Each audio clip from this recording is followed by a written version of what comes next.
नमस्कार, म जीवन खत्री यहाँ सबैलाई यस च्यानलमा हार्दिक स्वागत गर्न चाहन्छु। आज मैले चर्चित साहित्यकार पारिजातको एउटा कथा यसरी एउटा नाउँ काटिन्छ लिएर उपस्थित भएको छु। आशा छ यहाँहरू सबैलाई मनपर्छ होला। यो कथा वाचन सुरु गर्नुभन्दा अगाडि यहाँहरू सबैसँग एउटा विनम्र अनुरोध गर्न चाहन्छु कि यस च्यानललाई सब्सक्राइब गर्नुभएको छैन भने सब्सक्राइब गरिदिनु होला र लाइक, कमेन्ट र सेयर गरिदिनु भयो भने हृदयदेखि नै आभारी रहनेछु। धन्यवाद। अब म कथा सुरु गर्छु। साहित्यकार पारिजातको कथा यसरी एउटा नाउँ काटिन्छ। कथा सुरु हुन्छ। सनक्याप र कालो चस्मा लगाएको इन्जिनियर ढलानको फर्मा माथि उभिएर कराइरहेको छ। भारतीय ठेकदारको विश्वास नगर्नुहोस् है। ज्यामी भोजको ठेक्का कसलाई दिनुभयो? घरपति तलबाट मास्तिर हेरेर हाँस्दै भन्छ, त्यति बुद्धि त मेरो पनि छ नि हौ। भोजको ठेक्का नेपाली नाइकेलाई दिएको छ। कति दिनुभयो? इन्जिनियर सोध्छ। मिल्काइदिएँ, 10 को हिसाबले महँगी हेरिकन 60 जना ल्याउँछु भन्थ्यो। घरपति एकातिर लाग्छ। साबेल लिएर उभिएको एकजना लाठी ज्यामी आफ्नो साथीलाई भन्छ, नेपाली नाइके पनि कुन गतिलो छ र आजभोलि। उहाँ 45 जना ज्यामी लिएर आयो। घरपतिले 10 को हिसाबले दिएको भन्छ। कुरा उही हो, तै जाँड रक्सी मासु सबै ल्याएछ। ठिक त्यति नै खेर गोदामबाट एउटा बुढा सिमेन्टीको बोरा आङमा बोकेर निस्किन्छ र धीमा गतिले बालुवा चालेको ठाउँसम्म आउँछ र बिसाउँछ। उसको कपाल, आँखी भौँ, जुँगा तथा सबै अनुहारमा सिमेन्टको फाहा छरिएको छ। लगाएको लुगा झन्डै अर्धनग्न नै भनौँ, बोरा रङकै छ। जम्मामा सिमेन्टको बोरा र ऊ एउटै देखिन्छ। ऊ चल्छ र बडा मान्छे हो भनी चिन्न सकिन्छ। हिँडाइ लोसे छ, त्यसैले बुढो रहेछ भनी अन्दाज गर्न सकिन्छ। उसलाई देखेपछि लाठे ज्यामी भन्छ, यी यस्ता बुढा त ल्याएको छ, आफै कमाएर खान पर्ने होला नि त बुढालाई, त्यसैले त ल्याउने ल्याए, आउने आए। धर्मरिँदै भए पनि बोक्दैछ बुढा। अर्को ज्यामी बिडीको कस तान्दै भन्छ, यो सिमेन्टी ओसार्नेमा त लाठे बस्न पर्ने। पहिलो ज्यामी भन्छ, यहाँ रोडा सिमेन्टी फिट्नेमा नै लाठी पुगेको छैन। अहिले हेर्न, कराई ओसार्नेहरूमाथि हात बाँधेर बस्छन्। कुन्नी के ताल हो यो ठेकेदारको? दोस्रो जवाब दिन्छ। बुढा मान्छे 4 हात खुट्टा टेकेर कन्दै बोरा बोकेर उठ्छ। अघिबाट तान्ने अथवा पछिल्लोतिरबाट घचेट दिने कोही छैन उसको। एक्लै धान्दैछ। एकाग्र छ ऊ। कसैलाई केही भन्नु छैन उसको। कसैबाट केही सुन्नु पनि छैन। भिडमा एक्लो छ बुढो। भाषाहरू बीच लाटो। सामाजिक परिचयको त कुरै छोडिदिउँ, अहिले त उसको मान्छे हुनुको परिचय पनि छैन।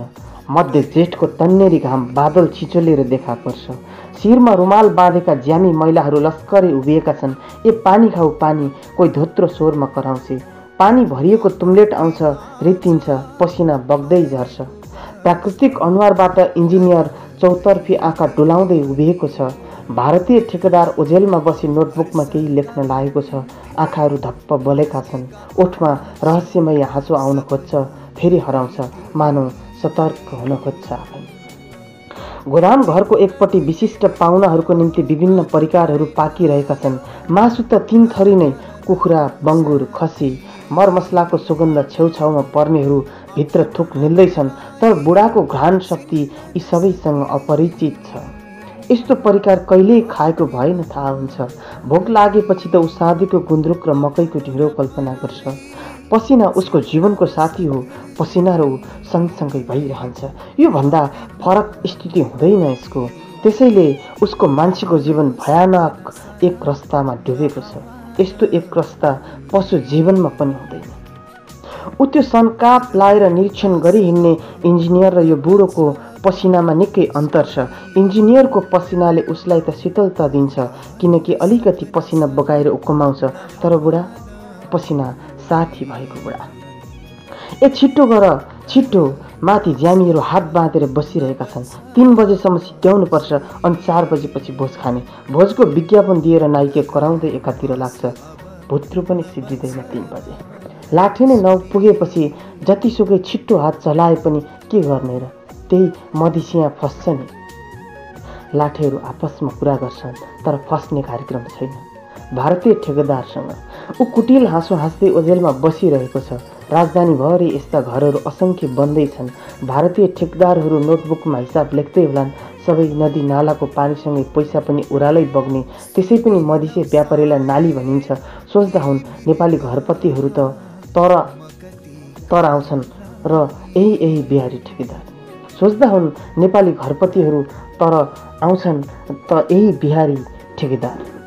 सिमेन्टी भरिएका कराईहरू झर्दैछन्। फेरि कस्ता ज्यामीहरू आफ्नो अस्तित्वलाई बिर्सेर काम गरिरहेका छन्। साबेल चल्दैछ, पाखुरीहरू बज्दैछन्, घाम तालुनेर शासन गरिरहेको छ। बुढा मान्छे जनावर जस्तै 4 हात खुट्टा टेक्दै उठ्दै आउँदैछ। केही छिनपछि बुढा मान्छेले तुम्लेटबाट पेटभरि पानी पिउँछ र गएर गोदाम घरको छहारीमा बस्छ। पोल्टो भित्रबाट एउटा बिँडी झिक्छ र सल्काउन अघि फाटेको टोपीले अनुहार एकलट सिनित्तै पुस्छ। यतिखेर पो चिनिन्छ ऊ त रगत सुकिसकेको ख्याउटे नेपाली बुढा रहेछ। अब उसको सही परिचय प्रष्टसँग पोतिन्छ। पानी पिइसकेर अथवा एउटा बिँडी सिद्ध्याएर पनि बुढाको अनुहार एक रत्ती फरक देखिँदैन। उठ त झन् खस्कँदै जान्छ। उसको हिँडाइ क्रमशः लोसै हुँदै जान्छ। लाग्छ सास त त्यत्तिकै गरुङ्गो पाराले फेरिरहेको छ जस्तो उसले बोकिरहेको सिमेन्टीको बोझ। उसको सुस्त चलिरहेको पाइलामाथि अचानक नाइकेको आँखा पुग्छ। ऊ कराउँछ, अलिको चाँडो ओसार बुढा, अब सिद्धि नै त लाग्यो। यी शब्दहरू बुढाको कानमा पर्छ र कुन्नी के सम्झेर हो पश्चिमतिर करुण आँखाहरूले एकपल्ट हेर्छ र बोल्छ मान्छे जस्तै, हो अब त सिद्धि नै लाग्यो। बुढालाई देखेपछि घरपतिलाई कता केही शङ्का लाग्छ। ऊ सोझै नाइके कहाँ गएर कानीखुसी गर्छ। धन्दा मान्नु पर्दैन हजुर, पानी पर्ला जस्तो छैन। 4 बजे सिद्धिहाल्छ नि, अनि खुवाउला नि एकैचोटि। यसरी चुबुरको खुवाएर बानी बिगार्नु हुँदैन यिनीहरूको। त्यसपछि ज्यामी भोज पकाइरहेकोहरूतिर हेरेर बेस्कन कराउँछ, ए त्यो मासुमा ल्वाङ सुकमेल हाल्यौ, बिर्सेला है बिर्सेला, त्यहीँ झ्याल्नेर छ। इन्जिनियर ज्यामीहरूबीच उभिएर लेमुको चुस्की लगाउँदैछ। ऊ यस घरको विशिष्ट पाहुना हो, त्यसैले चाहिने भन्दा बढी मान मनितो पुग्दैछ। साँझको रमझमको ऊ एक झलक कल्पना गर्छ। स्वदेशी विदेशी जे होस् स्तरीय हुन्छ, लोकल चाहिँ पक्कै होइन। बादल सब छाटिएर गए, आकाश सफा छ। ज्यामीहरू कयौँपल्ट पसिनामा नुहाइसके। जेठको घाम अपराह्नमा पनि उस्तै छ। घरपति घडी हेर्छ, 4 बजेर नागिसकेछ। ज्यामीहरू कति त हातमुख धोएर पनि आइसकेछन्। भोज सुरु हुन्छ। ज्यामीहरू लस्करै बसेका छन्। जाँडपानी चल्न थाल्छ। सबै हाउ छन्। आफ्नो आफ्नो अघि ओछ्याएको लपेसतिर सबै केन्द्रित हुँदैछन्। चिउरा, मासु, केराउ, आलुको अचार झर्दैछ, सिद्धिँदैछ। ज्यामीहरू गानगुन गर्न थाल्छन्। नाइकीले राम्रै खुवाए। गएको हप्ता सम्झेकी छेउ, मधेसी नाइकीले कस्तै फर्सीको झोल र चिउरामा पारिदियो अघि। घरपेतीले 7 को हिसाबले दिएका थिए रे नि त। गरिब माराहरू नापा खानु पनि अचाकले खानु। त्यत खायो मधेसियाले। कोही बोल्न सकेको होइन गरे। खानेहरूमा बुढाको उपस्थिति छैन। बुढालाई कसैले देखेन, कसैले खोजेन पनि। सबै आफ्नो आफ्नो मस्तीमा। नाइके मातिसक्यो, हल्लिन थालिसक्यो। घरपति भारतीय ठेकेदारलाई बियर खुवाउने कोसिस गर्छ, तर ठेकेदार किन खान्थ्यो? उसलाई त होसमा रहनु छ। एक क्षण बिरालोको जस्तै चारैतिरबाट सतर्क। विशिष्ट पाहुनाहरू एक दुईजना गर्दै आउन थालिसकेका छन्। नाइकेलाई जाँड रक्सीको भारी पुगिसकेको छ। ऊ हल्लिँदै लर्खरिँदै बाहिर निस्किन्छ। यत्तिकैमा एउटा ज्यामी ठिटी खाइसकेको लपेस फालेर हात धुन धारा भएतिर जान्छे। उसलाई देख्नसाथ नाइकेको आँखाको मात अझ रसिलो भएर आउँछ र ऊ पनि एउटा हात कानमा राखी असारको बेसुरा धुन झिक्दै ठिटीको पछि लाग्छ। ठिटी फनक्क पछि फर्कन्छे र भन्छे, मलाई हेरेर के गीत भन्छस् मोरा नाइके? 15 जनाको भाग त खाइहालिस्। यो भनाइले नाइकेलाई छुँदैन, कारण भनाइले चिमोट्ने मनस्थितिदेखि अब ऊ पार भइसकेको छ। बरु यस भनाइले घरपतिको मनस्थितिलाई खलबलाइदिन्छ। निमेषभरलाई ऊ अँध्यारो देखिन्छ, तर सन्तुलित राख्छ मनलाई। भोज सिद्धिसक्यो। कसैले बुढाको खोजी गर्दैन। यतिकैमा पहेँलो मिडी र चुल्ठीमा सेतो रिबन बाँधेकी घरपतिको रङ्गीन पुतली जस्ती बालिका छोरी गोदामबाट तिखारिएर कराउँदै निस्कन्छे, ए बुबा! सिमेन्टी ओसार्ने बुढा मान्छे ऊ त्यहाँ गोदाम घरमा रगत माथि घोप्टिएर सुतिराखेको छ। छिटो आउनु न, छिटो आउनु। ऊ आत्तिएर त्यहीँ ब्रुक उफ्रन थाल्छे। क्षणभरलाई सबै स्तब्ध हुन्छन्। इन्जिनियर र घरपति हानिएर गोदाम घरभित्र पस्छन्। पछि अरू पनि लाग्छन्। घरपतिले ढाडबाट घचघच्याएर बोलाउँछ, ए बुढाबा के भयो? बुढा बोल्दैन चल्दैन पनि। युवा इन्जिनियरले उसलाई काखीमा समातेर उठाउँछ, तर बुढाको शिर लत्रन्छ, हातहरू लत्रक्क खस्छन् निष्प्राण शरीरको चिनारी दिँदै। इन्जिनियरले बुढाको निष्प्राण शरीरलाई रगतको आहालभन्दा बाहिर निकालेर सुताइदिन्छ। सबै मौन छन्, कोही कोही बोल्न सक्दैन। एकछिनपछि मौनतालाई चिरेर घरपति बोल्छ, बुढा कहाँको रहेछ? नाइकेलाई सोध्न पर्ने। नाइके अलि पर आलीमा त्यहीँ पिसाब फेरेर ढलिसकेको हुन्छ। खाना भ्याइसक्ने ज्यामीहरू बीचबाट एउटै ज्यामिनी हुलहल्लाई चिर्दै हस्याङ फस्याङ गर्दै गोदाम घरमा पस्छे र मार्मिक स्वरमा चिच्याउँछे, लौ न नि मेरी आम्मै, यिनी त मेरै छिमेकी, त्यहीँ डुक्रिनी पानीको। सबैले गोलेबा भन्छन्, नाउ त यिनको बलबहादुर गोले हो। घरमा छोरा बुहारी छ, बिरामी त हुन् यिनी। छोरा बुहारीले खान दिँदैन, उनीहरूले पनि कहाँबाट दिउन्? घरभरि लालाबाला छन्। हे दैव, मान्छेको काल कहाँ कहाँ लेखिएको हुँदो रहेछ। आफ्नो के गत हुने हो? ऊ पछ्यौरीले आँसु पुस्न थाल्छे। घरपतिको पनि आँखा रसाएर आउँछ भर्खरको अतीत सम्झेर। नाइकेलाई अलिक खानपिन चलाऊ भनेको त हुने, निकै सस्तो भेट्यो भए त।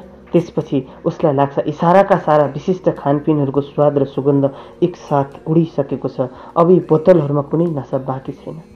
ओझेलभित्र रहस्यमयी आँखाले यताउता हेरेपछि भारतीय ठेकेदारले आफ्नो डायरीबाट एउटा नाम काट्छ, बलबहादुर गोले। यसरी बिचरा नेपालीहरूको हाडकरङले आलिसान घरहरू बन्दैछन्। यहाँ नगरभरि नै भारतीय ठेकेदारहरू यसरी ओझेलमा बसेर नाउँ काट्दै लेख्दै गर्दैछन्। धन्यवाद। यो कथा सकियो। यो कथा बगर पत्रिका वर्ष 1 अङ्क 4 2040 सालमा प्रकाशित भएको थियो। यो कथा हामीले वाचन गरेर सुनायौँ। वरिष्ठ साहित्यकार पारिजात मदन पुरस्कार विजेता र शिरीषको फूल जस्तो चर्चित उपन्यासको लेखिका हुनुहुन्छ। मैले कथा पढेर सुनाएँ। यहाँ सबैलाई के कस्तो लाग्यो कमेन्ट दिनुहुन अपेक्षा छ र यहाँहरू सबैलाई मन पर्यो भने लाइक सेयर गरिदिनु हुन पनि अनुरोध गर्न चाहन्छु र तपाईहरू सबैलाई फेरि पनि विनम्र अनुरोध गर्दछु कि यहाँले सब्स्क्राइब गर्नुभएको छैन भने गरिदिनु होला। विनम्र अनुरोध गर्दछु। आगामी दिनमा पनि यस्तै कोसेलीहरू लिएर उपस्थित हुने नै छु। तबसम्मको लागि बिदा पाऊँ। नमस्कार।